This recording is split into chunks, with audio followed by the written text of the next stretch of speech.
যে কোনো অজুহাতে প্রতিনিয়ত গাজা ভূখণ্ড দখল করেই চলেছে ইসরায়েল। সম্প্রতি ইসরায়েলি গণমাধ্যম চ্যানেল 12 জানায়, গাজার পূর্ব ও দক্ষিণে 2 কিলোমিটারের বেশি প্রশস্ত বাফার জোন তৈরির কাজ সম্পন্ন হয়েছে। পরিসংখ্যান বলছে 360 বর্গ কিলোমিটারের উপত্যকার প্রায় 35% এখন ইসরায়েলের দখলে। সামরিক পোস্ট, করিডর ও ঘাঁটির নামে চলছে নতুন সীমান্ত তৈরি।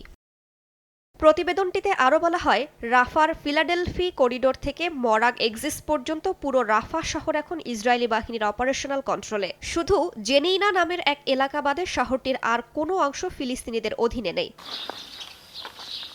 স্যাটেলাইট চিত্র বিশ্লেষণ করে বেন গুরিয়ন বিশ্ববিদ্যালয়ের অধ্যাপক ইয়াকব গার্ব জানান, 15টি বড় সামরিক পোস্ট তৈরি করেছে নেতানিয়াহু প্রশাসন। আরও 5টি করিডোর গাজা জুড়ে নির্মাণাধীন। গাজা সিটির সাজাইয়া, তুফাহ এবং উত্তরে বেইত হানুন ও বেইত লাহিয়ার উপকূলবর্তী এলাকায়ও সেনা মোতায়েন রয়েছে ইসরায়েলের। রাইসা জান্নাত, সময় সংবাদ।